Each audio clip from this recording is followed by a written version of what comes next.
tous et bienvenue, merci d'être avec nous sur bigradio.fr. C'est parti pour la semaine de l'actu du samedi 26 janvier. Nous allons décrypter pendant une petite dizaine de minutes l'actualité de la semaine. Ça commence tout de suite.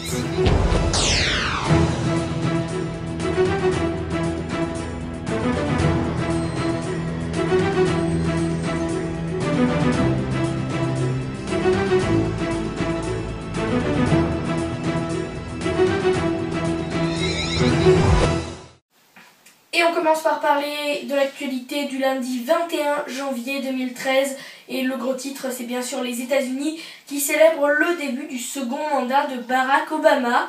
Après une brève cérémonie d'investiture privée à la Maison-Blanche dimanche, Barack Obama a une nouvelle fois prêté serment, cette fois-ci en public, puisque des centaines de milliers de personnes étaient réunies à Washington pour suivre les festivités. Moment attendu, notamment le discours d'investiture que le président américain a prononcé en donnant ses priorités pour ce second mandat, et des centaines de milliers de personnes étaient donc réunies à Washington pour suivre cette cérémonie d'investiture. Le second mandat du 44e président américain a donc débuté le 20 janvier. Cette date tombant un dimanche, les cérémonies publiques ont été reportées au lendemain. L'actualité toujours à l'international, c'est l'Algérie en ce lundi, et 38 otages, dont 37 étrangers et 29 terroristes, ont été tués à In Amenas. Et oui, le premier ministre algérien Abdelmalek Sellal a annoncé que 38 personnes, dont 37 ressortissants étrangers, auraient été tués pendant la prise d'otages d'In Amenas. Parmi les preneurs d'otages, qui étaient 32 selon Alger, 29 ont été tués et 3 ont été arrêtés vivants. La deuxième opération menée dans le complexe gazier a été la plus meurtrière. Tous les otages ont été tués d'une balle dans la tête. On passe à présent à l'actualité française, et lors de la première journée du procès de Tiphaine, la mère de cet enfant morte, la jeune femme a tenté d'expliquer son acte devant la cour d'assises du Nord. Anne-Sophie Faucheur, 26 ans, accusée d'avoir maltraité et tué sa fille de 5 ans, avoue avoir été dure, mais n'a pas voulu donner volontairement la mort. En tout cas, on va en reparler tout au fil de la semaine avec le verdict de ce procès. Après avoir annoncé les grandes lignes de son plan quinquennal contre la pauvreté en décembre dernier, Jean-Marc Ayrault l'a précisé ce lundi. Pas d'explication non plus sur le financement des mesures, estimées à 2,5 milliards d'euros annuels à partir de 2017. Ce plan sera piloté par François Chirec, et l'UMP estime que le gouvernement se trompe d'outils. On passe à l'actualité de ce mardi 22 janvier 2013 et les législatives israéliennes. Une victoire de Netanyahou en trompe-l'œil. La coalition de droite emmenée par Benjamin Netanyahou est donc arrivée en tête lors des élections législatives israéliennes. Mais l'avance est courte, seulement 31 sièges, alors que les observateurs en prédisaient 35. La surprise est bien sûr la montée du parti du centre-droit Yesh Atid, qui arrive deuxième. Il est suivi par le parti travailliste et l'extrême droite du foyer juif.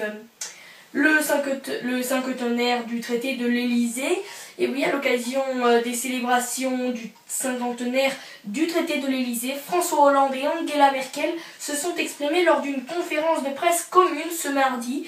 Les deux dirigeants se sont fixés comme objectif commun de poursuivre et d'intensifier la collaboration franco-allemande sur plusieurs domaines.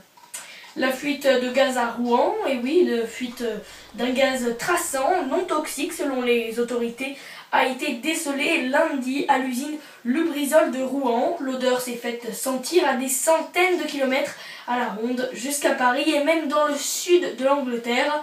Le plan particulier d'intervention a donc été déclenché. Les écoles parisiennes sont en grève contre les nouveaux rythmes scolaires. Et oui, le maire de Paris, Bertrand Delanoë, souhaite faire appliquer la réforme sur les nouveaux rythmes scolaires dès la rentrée 2013. Une décision qui déplaît à une majorité d'enseignants des écoles maternelles et élémentaires de la capitale. Plus de 8 écoles sur 10 seront en grève ce mardi. Le service minimum d'accueil s'est assuré que dans 66 écoles. La fraude fiscale, sport national en France, impôt sur les revenus, sur les sociétés, TVA, cotisations sociales, selon un rapport établi par le principal syndicat de fonctionnaires des impôts. La fraude fiscale atteindrait 73 à 95 milliards d'euros, soit près de 2 fois ce que rapporte l'impôt sur le revenu.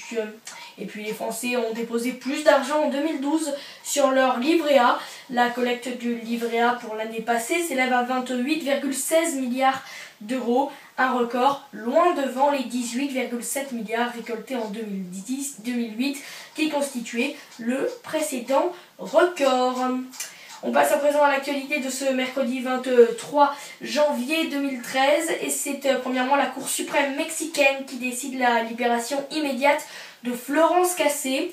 Et oui, la Cour suprême du Mexique s'est prononcée mercredi 23 janvier en faveur de la libération de la Française Florence Cassé, condamnée en appel en mars 2009 à 60 ans de prison pour enlèvement. Je vous le rappelle, cette Française était emprisonnée depuis 2005 et elle a toujours réclamé son innocence. Elle a regagné la France dans la semaine. En tout cas, on va en reparler au fur et à mesure de la semaine, notamment jeudi et vendredi.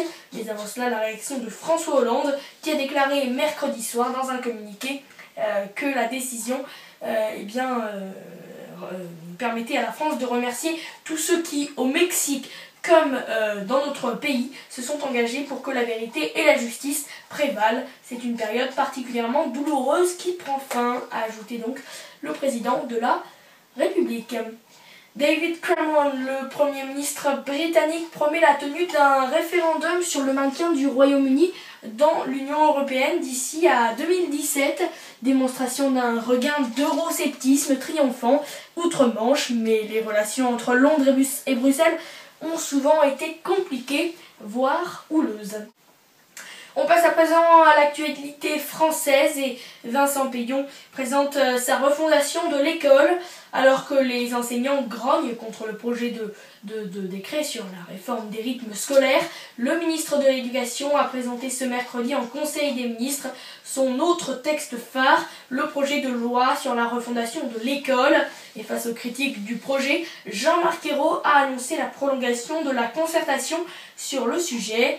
Parmi les principales mesures, l'augmentation du nombre de postes, la maternelle redéfinie, la formation des enseignants, ainsi qu'une langue vivante obligatoire dès les cours préparatoires. La direction et les syndicats de Renault sont en plein bras de fer autour des négociations sur l'accord compétitivité. Et oui, plus que sans accord, les dirigeants de Renault envisagent toutes les solutions, y compris la fermeture d'usines. On passe à présent à l'actualité de ce jeudi 24 janvier et c'est une nouvelle fois Florence Cassé qui est donc de retour en France.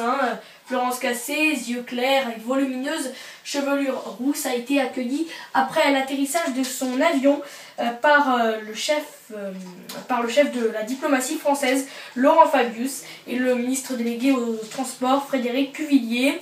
Elle s'est exprimée pour la première fois lors de la conférence de presse à l'aéroport. Ce dossier, on va l'archiver, déclare l'avocat de Florence Cassé, Frank Burton, qui rend hommage à son homologue mexicain en déclarant « J'ai entendu des magistrats dire que même des témoins n'étaient pas crédibles. Elle a été libérée, on l'a laissée vivre. On a mené ce combat grâce à des tas de soutien. C'était un beau combat et il est gagné. » Florence Cassé évoque notamment le rôle des deux présidents de la République. Nicolas Sarkozy, quand il a pris position pour mon dossier, ça a été un moment vital. Avec François Hollande, je leur dois beaucoup, déclare alors Florence Cassé. Augustin Acosta, l'avocat mexicain de Florence Cassé, revient également sur la libération de sa cliente. Il confirme que le dossier Cassé a été refermé pour de bon mercredi, faute d'avoir pu prouver la culpabilité de la ressortissante française. Son avocat français Frank Burton a lui aussi confirmé l'innocence de sa cliente. L'ancien patron du FMI, Dominique Strauss-Kahn, a été entendu jeudi après-midi par les enquêteurs au palais de justice de Lille. Cette audition a donné lieu à une confrontation entre lui et une escort girl. Dominique Strauss-Kahn est déjà mis en examen pour proxénétisme aggravé en bande organisée, dossier dit du Carlton de Lille. À Davos, Cameron rassure l'Europe, le Royaume-Uni ne lui tournera pas le dos. Et oui, au Forum économique mondial de Davos, le Premier ministre britannique a tenté de montrer que le Royaume-Uni était attaché à l'Europe au lendemain du discours controversé sur l'Union européenne qu'il a tenu dans son pays. David Cameron s'est voulu rassurant. Et puis Delphine Batho annonce une baisse de 0,5% du prix du gaz. C'est le résultat de la réforme mise en place en décembre. Sans elle, on aurait enregistré en février une hausse de 0,15% des tarifs du gaz, a précisé la ministre dans une interview au quotidien Le Monde. Et puis en marge de l'annonce d'une baisse record du nombre de morts sur les routes l'an dernier, le ministre de l'Intérieur Manuel Valls a confirmé que les éthylotests ne seront pas obligatoires dans les voitures, du moins tant que le Conseil national de la sécurité routière n'aura pas donné son avis. On passe à présent à l'actualité de ce vendredi 25 janvier. Pour terminer, et c'est l'Égypte, 5 morts à Suez, plus de 300 blessés ce vendredi. Et oui, l'Égypte célèbre les 2 ans de la révolution. Plusieurs manifestations ont eu lieu, entraînant des affrontements entre la police et les manifestants. À Suez, 5 personnes ont été tuées par balle. La mère et le beau-père de Tiphaine, on en parlait en début de semaine, condamnés à 30 ans de réclusion. La cour d'assises du Nord a condamné ce vendredi la mère et le beau-père de Tiphaine à 30 ans de réclusion. Ils sont accusés, je vous le rappelle, d'avoir maltraité et tué la petite fille de 5 ans en 2009. Anne-Sophie Faucher, la mère, ne fera pas appel dans le procès. Un appel à témoins après le meurtre d'une joggeuse à Nîmes. Le procureur de Paris a confirmé que le corps de la joggeuse retrouvée morte jeudi porte des traces d'armes blanches. En revanche, l'hypothèse agression sexuelle n'a toujours pas été écartée. Les anti-mariages gays reçus par François Hollande, alors que les défenseurs du mariage homosexuel défileront demain dimanche, le président de la République, François Hollande, a reçu les opposants au projet de loi ce vendredi soir. Malgré tout, Brigitte Bardot estime avoir été écoutée. Florence Cassé, reçue par François Hollande, et oui, 2 jours après que la Cour suprême du Mexique ait innocenté Florence Cassé, désormais libre, eh bien, elle a été reçue hier par le président de la République, mais c'est sa compagne Valérie Trierweiler qui s'est affichée à ses côtés au terme de cet entretien. Et puis 3,1 millions de demandeurs d'emploi en France métropolitaine fin décembre, un chiffre stable par rapport à la fin novembre selon les chiffres de Pôle emploi. Mais sur un an, le nombre de chômeurs a augmenté de 10%. Si l'on ajoute ceux qui ont une activité réduite, on arrive à 4,6 millions de chômeurs, plus 8,8% sur un an. Voilà, c'est la fin de la semaine de l'actu. Merci à vous tous et toutes de l'avoir suivi. N'hésitez pas à suivre l'actualité en direct sur notre site www.bigradio.fr. Et d'ici là, eh bien moi je vous retrouverai samedi prochain pour une nouvelle émission, toujours en vidéo sur bigradio.fr, mais également sur YouTube. Bonne semaine et à bientôt.